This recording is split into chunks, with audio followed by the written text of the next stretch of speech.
నమస్కారం city news కి స్వాగతం. ధాన్యం కొనుగోలులో గత వైసీపీ ప్రభుత్వం రైతులకు బకాయిలు పెట్టి చేతులు దులుపుకుంటే కూటమి ప్రభుత్వం బకాయిలు మొత్తం చెల్లించి చరిత్ర సృష్టించిందని మంత్రి నాదెండ్ల మనోహర్ అన్నారు.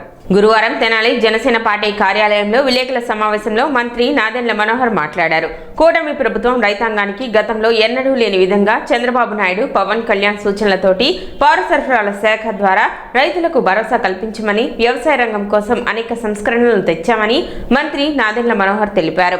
గత వైసీపీ ప్రభుత్వంలో రైతులు ధాన్యం అమ్మకాలకు పడిగాపులు కాశారన్నారు. వాట్సాప్ గవర్నెన్స్ ద్వారా రైతు సూచించిన విధంగా ధాన్యం కొనుగోలు చేసి 24 గంటలు గడవక ముందే నగదు ఖాతాల్లో జమ చేసి చరిత్ర సృష్టించామని ఆయన తెలిపారు. ఆర్థికంగా ఎన్ని ఇబ్బందులు వచ్చినా రైతాంగం నుంచి ధాన్యం కొనుగోలు చేశామన్నారు.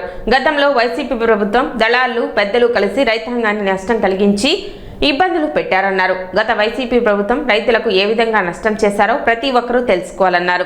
జగన్ సమాజంలో అలజడి సృష్టించి లా అండ్ ఆర్డర్ సమస్యలు తెచ్చే విధంగా ప్రవర్తిస్తున్నారన్నారు. కూటమి ప్రభుత్వంపై వైసీపీ పార్టీ దుష్ప్రచారం మానుకోవాలని హితవు పలికారు. ఎన్ని కష్టాలు ఉన్నా రైతులు ఎక్కడ ఇబ్బందులు పడకూడదని నూతన టెక్నాలజీని ఉపయోగించి ఆదుకుంటున్నామన్నారు. ఈ రోజు ధాన్యం కొనుగోలు చేసిన 30,000 మంది రైతులకు 650 కోట్లు విడుదల చేశామని మంత్రి నాదెండ్ల మనోహర్ తెలిపారు. 40 రోజులు ఆలస్యం అయినందుకు క్షమించాలని, మరొకసారి ఆలస్యం అవ్వకుండా చూస్తామన్నారు. మేము ఎప్పుడూ రైతుల దగ్గర చిల్లర రాజకీయాలు చేయలేదని, 5 ట్రాక్టర్లు దొంగచాటుగా తీసుకొచ్చి రైతు పండించిన పంటను దుర్మార్గంగా ఫోటోలు, వీడియోల కోసం తొక్కించారని, సమాజంలో పార్టీ అధినేత ఇలా వ్యవహరించడం మంచిది కాదన్నారు. ఎవరి పైశాచిక ఆనందం కోసం పంటను తొక్కించారని ప్రశ్నించారు. గతంలో మనుషులను తొక్కించారు, ఇప్పుడు పంటలను తొక్కిస్తున్నారని అన్నారు. రైతుల పట్ల నిజాయితీగా మాట్లాడేటట్టు అయితే చర్చకు రండి, సమస్యలు ప్రభుత్వం దృష్టికి రండని వైసీపీని ఉద్దేశించి అన్నారు. వైసీపీ వ్యక్తిగత విమర్శలు, పోలీసులపై దాడులు మానుకోవాలన్నారు. రైతులతో మాట్లాడి వారి సమస్యలు ఉంటే అసెంబ్లీలో ప్రస్తావించాలి కానీ ఇదేమి పరామర్శలంటూ ఎద్దేవా చేశారు. మొట్టమొదటి అడుగు మేము వేసింది గతంలో దుర్మార్గంగా రైతుల్ని మోసం చేసి రబీ మాసంలోని నిధుల్ని రైతులకి అందించకుండా దాదాపు 2,763 కోట్ల రూపాయలు ధాన్యం కొనుగోలు చేస్తే అందులో 1,674 కోట్ల రూపాయలు బకాయిలు పెట్టి వైఎస్ఆర్సీపీ ప్రభుత్వం చేతులు దులిపేసుకుంది. సుమారు 84,000 మంది రైతులకి అన్యాయం చేసి కనీసం వాళ్ళ ఖాతాలోకి డబ్బులు వేయలేదు. అటువంటి పరిస్థితుల్లో ఖరీఫ్ మాసంలో మేము ధాన్యం కొనుగోలు చేయకన్నా ముందే పాత బకాయిలు తీర్చాలనేది ఆర్థిక ఇబ్బందులు ఉన్నా కూడా వచ్చిన నెల రోజుల్లోనే మా కూటమి ప్రభుత్వం 1000 కోట్లు, రెండో నెలలో 674 కోట్లు బకాయిలు మొత్తం రైతులకి చెల్లించాం. ఖరీఫ్ మాసంలో 8,282 కోట్ల రూపాయల ధాన్యం కొనుగోలు చేశాం. ఇది గతంలో కన్నా ఎక్కువ మంది రైతులకి ఉపయోగపడింది. వైఎస్ఆర్సీపీ ప్రభుత్వంలో దళారులు, కొంతమంది పెద్ద రైతులు కలిసిపోయి సన్నకారు రైతులకి నష్టం కలిగించే విధంగా ఒక గ్రూప్గా వీళ్ళు ఏర్పడి జిల్లాల్లో చాలామందిని ఇబ్బంది పెట్టారు. కేవలం 4,97,000 మంది రైతులకి వీళ్ళు 29,90,000 మెట్రిక్ టన్నులు ధాన్యం కొనుగోలు చేస్తే మా కూటమి ప్రభుత్వం 8,282 కోట్ల రూపాయలతోటి 35 లక్షల మెట్రిక్ టన్నుల ధాన్యం కొనుగోలు చేశాం. వాళ్ళేమో 4,97,000 మంది రైతుల దగ్గర కొనుగోలు చేస్తే మేము పారదర్శకంగా రైతుకి వెసులుబాటు కల్పించి ప్రభుత్వం నుంచి ప్రోత్సాహం చేశాం కాబట్టి 5,65,662 మంది రైతుల దగ్గర ఈ ఖరీఫ్ మాసంలో ధాన్యం కొనుగోలు చేశాం. 8,282 కోట్ల రూపాయలు 24 గంటల లోపే రైతు ఖాతాలోకి జమ చేశాం. ఒక చరిత్ర సృష్టించాం. మొట్టమొదటిసారి గౌరవ ముఖ్యమంత్రి గారి సూచనలతోటి ఢిల్లీ పర్యటన పెట్టుకుని 2 సార్లు మంత్రి గారిని కలిసి కేంద్ర ప్రభుత్వం నుంచి మరొక 10 లక్షల అదనంగా మనకి టార్గెట్ తీసుకొచ్చి రైతుకి అండగా నిలబడే విధంగా మనం రబీ మాసంలో కూడా ప్రతి ఒక్కరికి భరోసా కల్పించే విధంగా ముందుకెళ్ళాం. 64,845 మెట్రిక్ టన్నులు కొన్నారు వైఎస్ఆర్సీపీ ప్రభుత్వం. అదే మన కూటమి ప్రభుత్వం 25 లక్షల వరకు మేము సిద్ధమై చివరికి 24 లక్షల మెట్రిక్ టన్నులు రబీ మాసంలో కొనుగోలు చేశాం. దీనికి 4,575 కోట్ల రూపాయలు మేము రైతులకి చెల్లించాల్సిన నిధుల్లో తక్షణమే చెల్లించి ఒక 659 కోట్ల రూపాయలు మాత్రం 40 రోజులు జాప్యం జరిగింది.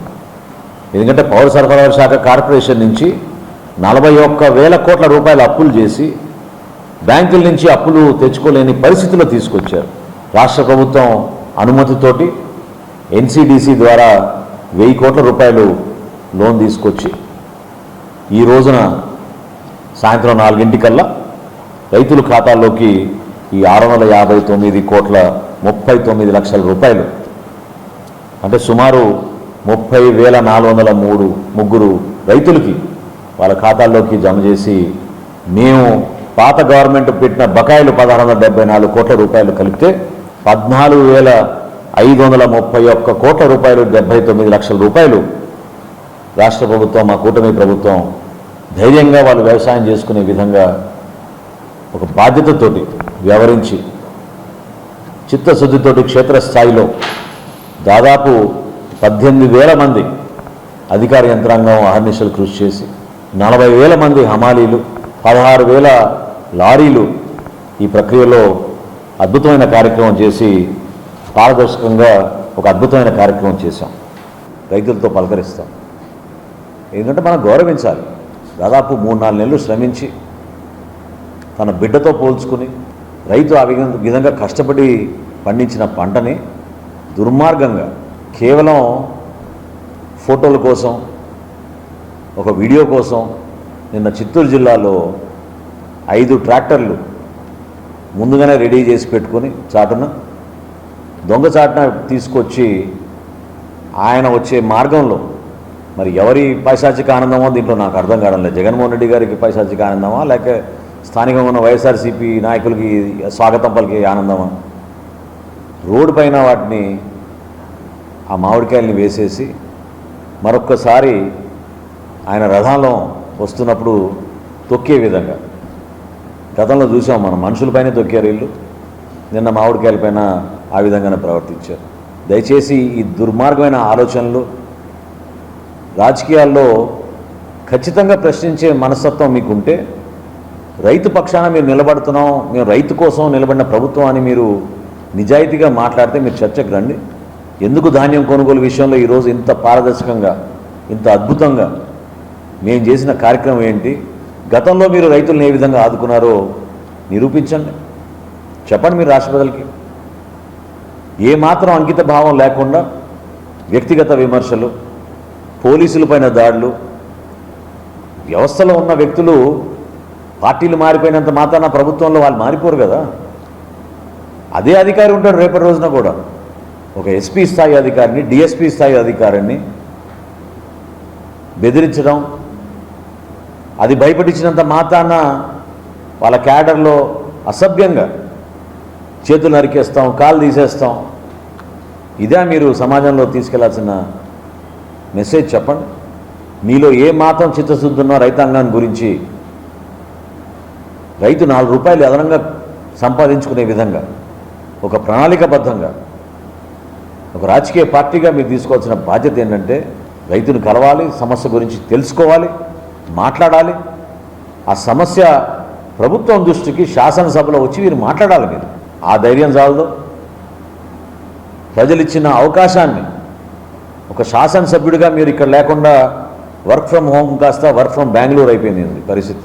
కాబట్టి ఇవన్నీ మానుకొని దయచేసి రాష్ట్రంలో లా అండ్ ఆర్డర్ పరిస్థితుల్లో మాత్రం మీరు ఎక్కడైనా సరే దుర్మార్గంగా వ్యవహరించి ఇటువంటి దాష్టికాలకు మీరు పాల్గొంటే మాత్రం చాలా కఠినంగా వ్యవహరిస్తాం. లా అండ్ ఆర్డర్ విషయంలో ఎట్టి పరిస్థితుల్లో కూడా కాంప్రమైజ్ లేకుండా ప్రజల్ని, రైతుల్ని, మహిళల్ని రక్షించే విధంగా మా కూటమి ప్రభుత్వం బాధ్యత తీసుకుంటుంది. రానున్న 3 నెలల్లో తెనాలిలో గంజాయిని పూర్తిగా నిర్మూలిస్తామని, గంజాయి నిందితులను శిక్షించడమే కాక వారి ఆస్తులను కూడా జప్తు చేస్తామని మంత్రి నాదెండ్ల మనోహర్ హెచ్చరించారు. కొత్తపేటలోని రావి సాంబయ్య హైస్కూల్లో జరిగిన సమావేశంలో ఈగల్ టీం ఎస్పీ నాగేష్ బాబు, మంత్రి నాదెండ్ల మనోహర్లు గంజాయి మత్తు పదార్థాలపై విద్యార్థులకు అవగాహన కల్పించారు. విద్యార్థులు గంజాయి మత్తు పదార్థాలకు బానిసలుగా మారి వారి యొక్క భవిష్యత్తును పాడు చేసుకుంటున్నారని చెప్పారు. విద్యార్థులు డ్రగ్స్ కు దూరంగా ఉండాలన్నారు. గత పాలకులు రాష్ట్రంతో పాటు తెనాలిని కూడా డ్రగ్స్ గంజాయి హబ్గా మార్చారని ఆరోపించారు. రాజకీయ అండతో విద్యార్థులను గంజాయికు బానిసలుగా చేసే ఒక వ్యవస్థ ఉందని, దానిని సమర్థవంతంగా ఎదుర్కోవాలని తల్లిదండ్రులకు, విద్యార్థులకు విజ్ఞప్తి చేశారు. ముందుగా గంజాయి మత్తు పదార్థాల నిర్మూలనపై eagle team SP Nagesh Babu విద్యార్థులతో ప్రతిజ్ఞ చేయించారు. ఈ సమావేశంలో గుంటూరు జిల్లా collector Nagalakshmi, municipal chairperson Tadimina Radhika, sub collector Sanjana Simha, eagle team SP Nagesh Babu, municipal commissioner Lakshmipathirao, tahsildar Gopalakrishna, మండల విద్యాశాఖ అధికారులు లక్ష్మీనారాయణ, జయంతి బాబు, భారీ సంఖ్యలో విద్యార్థుల తల్లిదండ్రులు, ఉపాధ్యాయులు హాజరయ్యారు. అనంతరం తల్లిదండ్రులు విద్యార్థులతో కలిసి మధ్యాహ్న భోజన పథకం కార్యక్రమంలో పాల్గొన్నారు.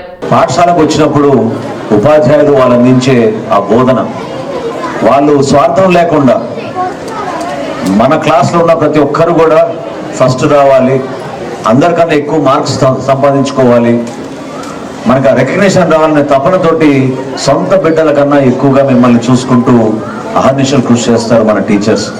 వాళ్ళందరినీ కూడా మనం మనస్ఫూర్తిగా ఇటువంటి సమావేశంలో అభినందించాలి. రావి సాంబయ్య హై స్కూల్ అంటే ప్రతి ఒక్కరికి కూడా ఒక చిహ్నంలాగా ఉండేది. ఈ పాఠశాలలో మనం వసతులు కల్పించాలని గతంలో నేను డిజిటల్ క్లాస్ రూమ్ కూడా ఏర్పాటు చేశాం సభాపతిగా ఉన్నప్పుడు. కానీ కనీస వసతులు లేకపోవడం నా దృష్టికి తీసుకొచ్చినప్పుడు నేను ఇంతకుముందే కలెక్టర్ గారు కూడా చెప్పాను, డిఓ గారు కూడా చెప్పాను. తెనాలి ప్రజలకు నేను మాటిస్తున్నాను, ఈ సంవత్సర కాలం నేను 2 సబ్జెక్ట్స్ మీద ఫోకస్ చేస్తాను. పాఠశాలలు, అదేవిధంగా మన వైద్య సౌకర్యాలు. ఈ రెండిటిపైన ప్రభుత్వం నుంచి వచ్చే ప్రతి రూపాయి కూడా మన బిడ్డలకి, మన భవిష్యత్తుకి, మన ఆరోగ్యానికి ఉపయోగపడే విధంగా 100% మనందరం కూడా కలిసి ముందుకెళ్ళాలి. 36,000 కోట్ల రూపాయలు ప్రభుత్వం ద్వారా మనం మన విద్య కోసం కేటాయించుకున్నాం. స్కూల్ ఎడ్యుకేషన్ కోసం, కాలేజ్ ఎడ్యుకేషన్ కోసం, హైయర్ ఎడ్యుకేషన్ కోసం 36,000 కోట్ల రూపాయలు కేటాయించాం మనం ఈ సంవత్సరం. ఆ స్థాయిలో ప్రభుత్వం నుంచి మనం ఆశించిన విధంగా డబ్బులు వచ్చినప్పుడు కార్యక్రమాల్ని మనం విజయవంతం చేయడానికి ప్రతి ఒక్కరూ కృషి చేయాలి. గంజాయి వల్ల ఎంతమంది నష్టపోతున్నారు, డ్రగ్స్ వాడడం వల్ల ఏ విధంగా ఒక వ్యవస్థను ఏర్పాటు చేసుకుని మన బిడ్డలకి భవిష్యత్తు లేకుండా వాళ్ళని బానిసలు చేసే విధంగా, చదువుకోలేని పరిస్థితుల్లో తల్లిదండ్రులపైన ఆధారపడి సమాజం పైన వాళ్ళు అనేక వ్యసనాలు పెంచుకొని వాళ్ళు చేస్తున్న కార్యక్రమాల వల్ల ఎంత నష్టం జరుగుతుందో మన దేశానికి మీ అందరూ చూశారు. కొన్ని దేశాలు యూరోప్లో పూర్తిగా నష్టపోయినాయి. యువత ఎప్పుడైతే అర్థం చేసుకోగలుగుతుందో, ఎప్పుడైతే జాగ్రత్తగా వ్యవహరిస్తుందో, తల్లిదండ్రులు చెప్పే మాటలు, ఉపాధ్యాయులు చెప్పే బోధన అర్థం చేసుకుని ప్రభుత్వం నుంచి మేము చేసే కార్యక్రమాల గురించి మీకు అవగాహన కలిగినప్పుడు ఆ పొరపాట్లు మీరు ఎవరు కూడా చేయకుండా ఉండాలి. 100% తెనాల్లో ఎక్కడ కూడా డ్రగ్స్ అమ్మే విధంగా ఎవరు పాల్గొన్నా సరే, నేను ఈరోజు ఎస్పీ గారికి మాట ఇస్తున్నాను, 3 నెలల్లోనే తెనాల్లో ఎట్టి పరిస్థితుల్లో కూడా గంజాయి కానీ డ్రగ్స్ కానీ లేకుండా చేసే బాధ్యత మేము తీసుకుంటాం. ఖచ్చితంగా ఆస్తులు కూడా జప్తు చేస్తాం.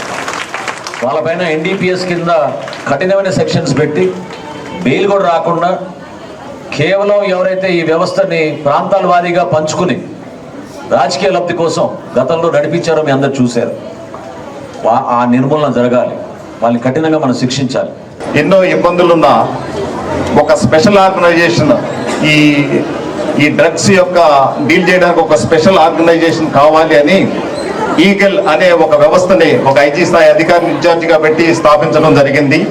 ఈగల్ అంటే elite anti narcotics group for law enforcement.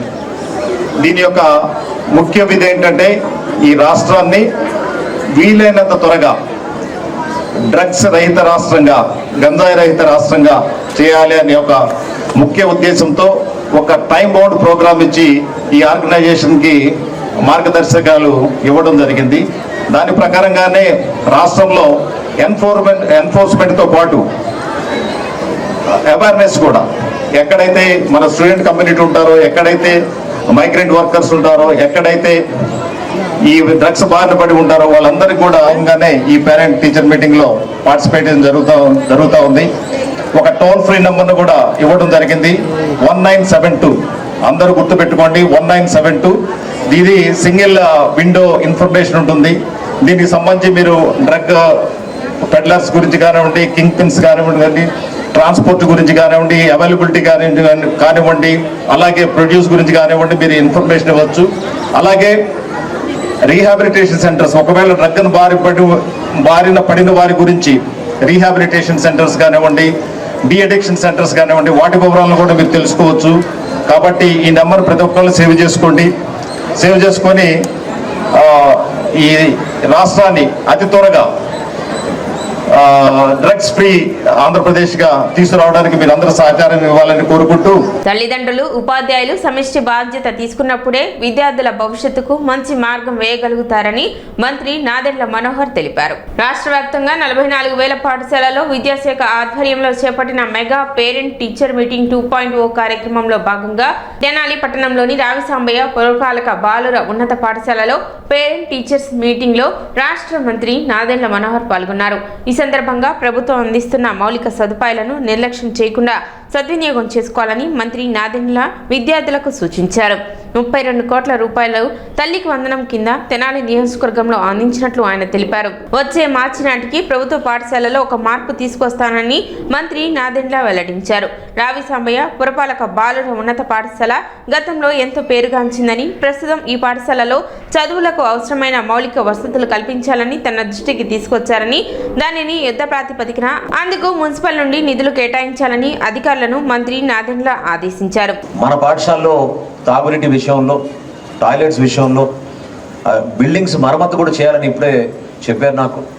Electrical wiring సరిగ్గా లేదని, అది ఇమ్మీడియట్గా టేకప్ చేస్తాం. ఎందుకంటే వర్షాకాలం మొదలైంది, ఎట్టి పరిస్థితుల్లో కూడా ఎక్కడ పొరపాటు జరగకూడదు, అందరూ కూడా జాగ్రత్తగా ఉండాల్సిన సందర్భం కాబట్టి ఇమ్మీడియట్గా ఒక 5 లక్షల రూపాయలు చైర్పర్సన్ గారిని రిక్వెస్ట్ చేస్తున్నాను. మున్సిపాలిటీ నుంచి ఇక్కడ ఏవైతే ఎలక్ట్రికల్ వర్క్స్ ఉన్నాయో అవన్నీ కూడా టేకప్ చేసి ఖచ్చితంగా ఇమ్మీడియట్గా దాన్ని టేకప్ చేస్తాం. ఒక ప్రణాళికబద్ధంగా ఈ సంవత్సరం లోపు మీకు తాగునీటి సమస్య లేకుండా, టాయిలెట్స్ కూడా ఆ నిర్మాణం పూర్తిగా అయ్యేటట్టు ఒక కార్యక్రమం నేను ఆల్రెడీ ప్రారంభించాను. నెస్లే అనే ఒక సంస్థ, స్విట్జర్లాండ్ కంపెనీ, భారతదేశంలో కూడా చాలా పెట్టుబడులు పెట్టారు. వాళ్ళు ఆల్రెడీ మన తెనాలికి వచ్చి సిఎస్ఆర్ కింద, అయితే వాళ్ళు ఎక్కడైతే మన ఆడపిల్లలు ఉన్నారో అక్కడే మేము చేస్తామని చెప్పారు. ఒక 10 చోట్ల 10 స్కూల్స్లో మనం నెస్లే వాళ్ళ ద్వారా మనం సిఎస్ఆర్ ద్వారా టాయిలెట్స్ ఏర్పాటు చేస్తున్నాం మన గర్ల్స్ స్కూల్స్లో. అది కూడా వీలైతే మనం మున్సిపల్ బాయ్స్ స్కూల్లో కూడా ఆ విధంగా తీసుకొచ్చి, ఇక్కడ ఎట్లా కో ఎడ్యుకేషన్ ఉంది కాబట్టి సంఖ్య బాగుంది, 686 మంది ఇక్కడ చదువుకుంటున్నారు. ఇక్కడ కూడా అటువంటి వెసులుబాటు కల్పించే విధంగా ఆ సిఎస్ఆర్ ద్వారా నిధులు రావడానికి ఏమైనా ఇబ్బంది అయినా కూడా మున్సిపాలిటీ నుంచి ఇమ్మీడియట్గా తక్షణమే ఆ విధంగా శాంక్షన్ చేసి ఆ కార్యక్రమాలు చేస్తాం. ప్రభుత్వ పాఠశాల నేను మీకు మాట ఇస్తున్నాను, వచ్చే మార్చి కల్లా ఒక మార్పు ప్రతి పాఠశాల కూడా మీకు కనపడుతుంది. మనకి మధ్యాహ్న భోజనం పథకం పేరు మార్చి ఈ రోజున డొక్కా సీతమ్మ గారి స్ఫూర్తితోటి ఈ కార్యక్రమం చేస్తున్నాం. ప్రతి నెల పౌర సరఫరాల శాఖ నుంచి 57,50,000 25 కిలోల బస్తాలు మీకు సన్న బియ్యం అద్భుతంగా మేము పంపిణీ చేస్తున్నాం. ప్రతి పాఠశాలలో కూడా 41,000 పాఠశాలలు, 4,000 సంక్షేమ హాస్టల్స్లో కూడా ఈ బియ్యాన్ని ఈరోజు తీసుకెళ్తున్నాం. గౌరవ ముఖ్యమంత్రి గారు చంద్రబాబు నాయుడు గారు ఎన్ని ఆర్థిక ఇబ్బందులు ఉన్నా కూడా లోకేష్ గారి నాయకత్వంలో తల్లికి వందనం కార్యక్రమం మనం చేశాం. 32 కోట్ల రూపాయలు తెనాలి నియోజకవర్గంలో మనం ఇచ్చాం. తల్లికి వందనం కార్యక్రమం 32 కోట్ల రూపాయలు, సుమారు 23,800 మంది పిల్లలకి, తల్లులకి, వాళ్ళ ఖాతాల్లోకి 32 కోట్ల రూపాయలు మనం అందించగలిగాం. షైనింగ్ స్టార్ ప్రోగ్రామ్ ప్రభుత్వ పాఠశాలలో మనం చేయాలి. ప్రభుత్వ పాఠశాలలో ఉన్న విద్యార్థులు మనం ఎంకరేజ్ చేయాలి. ప్రత్యేకంగా తెనాలి నియోజకవర్గాలు ఒక మోడల్ కాన్స్టిట్యున్సీగా తీసుకుని మనం ఉత్తీర్ణత విషయంలో, ఫిజికల్గా ఇక్కడ ఉన్న అటెండెన్స్ విషయంలో, అదేవిధంగా టీచర్స్ ఎక్కడైనా కొరత ఉంటే ఇమీడియట్గా ఆ పోస్టులు కూడా జాగ్రత్తగా చూసి ఫిలప్ చేసే విధంగా ఒక ప్రణాళిక సిద్ధం చేసుకుని మన నియోజకవర్గాన్ని ముందు తీసుకెళ్ళమని జిల్లా కలెక్టర్ గారి ఆధ్వర్యంలో ఈ కార్యక్రమాన్ని అద్భుతంగా చేద్దామని మిమ్మల్ని అందరినీ కూడా నేను మీ ద్వారా వేదిక పైన ఉన్న మన కలెక్టర్ గారిని నేను రిక్వెస్ట్ చేస్తున్నాను. హెల్త్ కార్డ్స్ తయారు చేసాం బిడ్డలందరికీ. అదేవిధంగా పర్యావరణం గురించి కూడా గ్రీన్ పాస్పోర్ట్ తయారు చేసాం. ఇందాక మొక్కలు నాటాం. ఇవన్నీ కూడా చిన్న వయసులో మీకు అలవాటు చేసి సమాజానికి దేశానికి ఉపయోగపడే విధంగా మనం కార్యక్రమాలు చేద్దామని ఆలోచనతో ముందుకెళ్తున్నాం. ప్రతి నెల 57 లక్షల బ్యాగులు మన పాఠశాలకి పౌర సరఫరా శాఖ నుంచి అందించగలుగుతున్నాం అంటే మన రైతు సోదరులు వాళ్ళు స్వార్థం లేకుండా ముందుకొచ్చి నిలబడి ఈ కార్యక్రమంలో వాళ్ళు కూడా భాగస్వాములు అయ్యారు. ఈ సమావేశంలో గుంటూరు జిల్లా collector Nagalakshmi, municipal chairperson Tadimaina Radhika, sub collector Sanjana Simha, eagle team SP Nagesh Babu, municipal commissioner Lakshmipathirao, tahsildar Gopalakrishna, మండల విద్యాశాఖ అధికారులు లక్ష్మీనారాయణ, జయంత్ బాబు, భారీ సంఖ్యలో విద్యార్థులు, తల్లిదండ్రులు, ఉపాధ్యాయులు హాజరయ్యారు. అనంతరం తల్లిదండ్రులు విద్యార్థులతో కలిసి మధ్యాహ్న భోజన పథకం కార్యక్రమంలో పాల్గొన్నారు.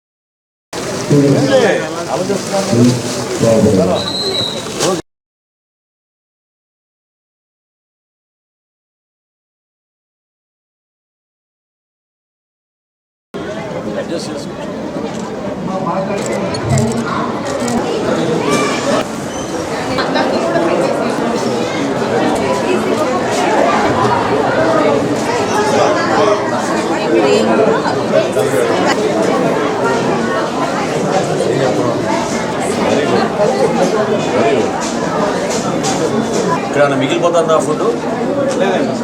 సరిపోతుందా? అందరూ ఏమున్నా కంప్లైంట్స్ మీరు చెప్పండి ధైర్యంగా, కంప్లైంట్ రిజాల్వ్ చేద్దాం. ఓకేనా? Very good. బాగా చదువుకోవాలి మీ అందరూ. I never gave up. I learned that success did not come at overnight. It comes from small efforts repeating every single day. It comes from saying, I will try again. And when things don't go your way. It comes from focusing when distractions are everywhere. Being a topper is not just about marks or trophies. It is about being responsible, consistent and respectful. మనం ఇవాళ parents అందరికీ కూడా అంటే ఈ కార్యక్రమం ముందు ఇండివిజువల్గా మీకు మీ స్టూడెంట్ది హోలిస్టిక్ ప్రోగ్రెస్ కార్డ్ అనేది ఇచ్చుంటారు. సో ఇప్పుడు ఇది స్కూల్ స్టార్టింగ్ ఇయర్ కాబట్టి ఇంకా ఇయర్ అసెస్మెంట్స్ అనేది ఏం అయి ఉండకపోవచ్చు. బట్ లాస్ట్ ఇయర్ రిజల్ట్స్ ఏంటి, ఈ ఇయర్ దేని మీద ఫోకస్ చేస్తారు అనేది అంతా కూడా ఎక్స్ప్లెయిన్ చేయడం జరుగుతుంది. అలాగే హెల్త్ డిపార్ట్మెంట్ సైడ్ కూడా మనకి స్కూల్ హెల్త్ ప్రోగ్రామ్ ఉందండి. రెగ్యులర్గా మంత్లీ ఏఎన్ఎం మెడికల్ ఆఫీసర్ వచ్చి స్కూల్ స్టూడెంట్స్ని స్క్రీనింగ్ చేయడము. సో హైట్ కానీ, వెయిట్ కానీ, గ్రోత్ పారామీటర్స్ కానీ, ఇంకేదైనా అనీమియా పరంగా కానీ ఇట్లా ఏదైనా ఇష్యూస్ ఉన్నా కూడా ముందే ఐడెంటిఫై చేసి కరెక్ట్ చేయడానికి. సో ఆ ప్రోగ్రామ్ సంబంధించి కూడా ఇవాళ మీకు హెల్త్ కార్డ్స్ మనకి అది కూడా కంటిన్యూయింగ్ ప్రోగ్రామే. బట్ ఇవాళ అది కూడా మీకు మీ పిల్లల గురించి తెలుసుకోవడానికి ఒక అవకాశం అయి ఉంటుంది. దీంతో పాటు ఇవాళ ఇంకా ఒక మంచి కార్యక్రమం, రాష్ట్ర ప్రభుత్వం గ్రీన్ పాస్పోర్ట్ అంటే మనము ఇప్పుడు ఈ ఏదైతే రెయినీ సీజన్లో ఉన్నామో ప్లాంటేషన్కి ఖచ్చితంగా మనము ఇంపార్టెన్స్ ఇవ్వాలి. ఎందుకంటే ఎన్వైరన్మెంట్ బాగుంటే మనం అందరం హెల్త్ కూడా బాగుంటుంది. సో ప్లాంటేషన్ మీద పిల్లలకి ఓనర్షిప్ రావాలి, పిల్లలు దాన్ని సీరియస్ తీసుకోవాలనే ఉద్దేశంతో ఈ గ్రీన్ పాస్పోర్ట్ అనే కార్యక్రమంని మనం ఇవాళ లాంచ్ చేయబోతున్నాము. ఇవాళ మొక్క తీసుకెళ్ళిపోయి 3 years మేము దాన్ని చూసుకుంటాము అనే హామీతో తీసుకెళ్తున్నారు. అండ్ ఈ 3 years కూడా అంటే ఆ ప్లాంట్ ఎట్లా పెరుగుతుంది, ఏంటి, బాగానే ఉందా లేదా అనేది కూడా మిగతా స్టూడెంట్స్, టీచర్స్ అందరూ కూడా దాన్ని సర్టిఫై చేసి 3 years మెయింటైన్ చేస్తే ఆ స్టూడెంట్కి గ్రీన్ పాస్పోర్ట్లో పాయింట్స్ అనేది చేరుతాయి. సో ఆ కార్యక్రమం కూడా ఇవాళ స్టార్ట్ చేస్తున్నాము. మనకి ముందుగా ఇప్పుడు గత సంవత్సరం రిజల్ట్స్ వచ్చిన తర్వాత మనం ప్రతి మండలంలో కూడా మున్సిపల్ ఏరియాలో కూడా ప్రతి కమ్యూనిటీ రిప్రజెంటేషన్ తీసుకొని అంటే సెకండరీ అంటే 10th కానీ 12th కానీ మంచి మార్క్స్ వచ్చిన స్టూడెంట్స్ని, పేరెంట్స్ని మనం పిలిచి వాళ్ళందరికీ షైనింగ్ స్టార్స్ అనే ప్రోగ్రామ్ ద్వారా అందరికీ కూడా గౌరవించడం జరిగింది, అవార్డ్స్ ఇవ్వడం జరిగింది, ఫర్దర్ స్టడీస్కి ప్రోత్సహించడం జరిగింది. అండ్ మన జిల్లాలో చూస్తే ఇప్పుడు కూడా mid day meal of take దాదాపు 96% పిల్లలు స్కూల్లో మిడ్ డే మీల్ తీసుకుంటున్నారు. ఇంకా కూడా పెరగాలనే ఉద్దేశంతో మనం ముందుకెళ్తున్నాము. జిల్లాలో ఇప్పటికే దాదాపు 1,60,000 మంది పైచిలుకు పిల్లలకి ఇది ట్రాన్స్ఫర్ అయింది అమౌంట్. ఇంకా కూడా కొంతమంది అంటే మదర్స్ కానీ చిల్డ్రన్ కానీ ఇంకా యూడైస్ కోడ్ రాలేదనో, ఆధార్ సమస్యనో, ఇంకేదో అనో అట్లా కూడా ఇంకా పెండింగ్ ఉన్నారు. అవి కూడా మనం రెక్టిఫై చేసే కొద్దీ డైలీ పడుతూనే ఉన్నాయి. ప్రైవేట్ కాలేజీలో ప్రైవేట్ స్కూల్స్లో కాకుండా ప్రభుత్వ కాలేజీలో ప్రభుత్వ స్కూల్స్లో చదివించే పిల్లలకేమి చదువు తక్కువ కాదు, తెలివితేటలు తక్కువ కాదు. అందుకని తప్పనిసరిగా ఈ స్కూల్స్ని ఎంకరేజ్ చేయాలమ్మా. టీచర్స్ ఉన్నారా లేదని ఒకటి, ఉన్న టీచర్స్ని తీసుకుపోతున్నారు ఇక్కడ అక్కర్లేదు అని. ఒక పిల్లవాడున్నా కూడా టీచర్ చెప్తున్న ఫోటోలో చూపిస్తున్నారు కొన్ని చోట్ల.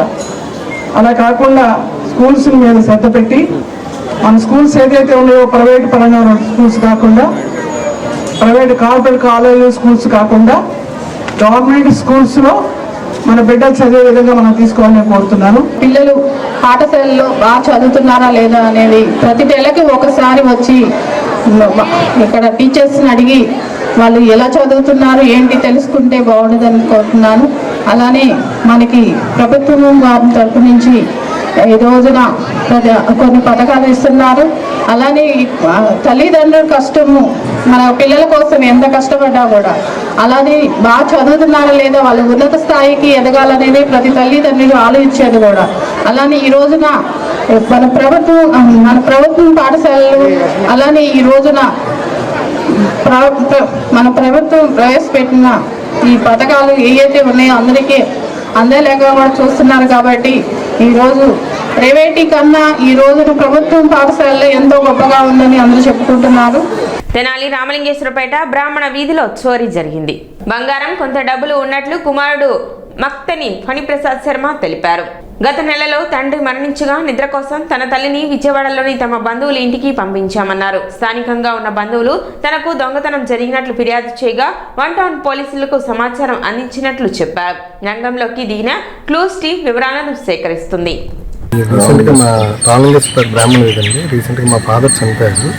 కార్యక్రమాలు అయిపోయి మా అమ్మగారు నిద్రకి వెళ్ళారు. 29వ తారీఖు లాస్ట్ మంత్ 29వ తారీఖు ఊరు వెళ్ళారు. ఈరోజు ఉదయం ఇట్లా తలుపులు పగలగొట్టి నేను చూసి చెప్తే నేను విజయవాడలో ఉంటానండి వచ్చాను. ఇప్పుడు ఆ పోలీసు వాళ్ళు వచ్చి మొత్తం ఆ లోపల ఏమున్నాయి ఏంటనేది చూస్తూ ఉన్నాను. ఇట్లా అంటే ఏమన్నా రాళ్ళు అవి పడుతుంటాయని చూస్తామని చెప్పి మా అర్థం పంపితే వాడు తలుపు తెరిచిందని చెప్పి చిన్నపిల్లాడు ఇంటర్మీడియట్ చదువుతున్నాడు. చూసి ఫోన్ చేస్తే వెంటనే మేము బయలుదేరి వచ్చాం. బయట ఇందాక తాళం కూడా గేట్ తాళం కూడా అటాక్ చేసింది. లోపల తలుపు అదే పగలగొట్టింది. ఏమో సుమారుగా అంటే కొంచెం ఏదైనా బంగారం డబ్బులు అవి ఉంటాయి అంటే పెద్ద ఎక్కువ ఇది ఉండదు. ఎందుకంటే మా మదర్ ఫాదర్ ఇద్దరే ఉంటారు ఇక్కడ. సో కొంత బంగారం కొంత నగదు అది పోయి ఉంటుంది. పోలీస్ కంప్లైంట్ ఇచ్చామండి, వాళ్ళు మొత్తం చేస్తున్నారు. సిటీ న్యూస్ ఇంతటితో సమాప్తం. నమస్కారం.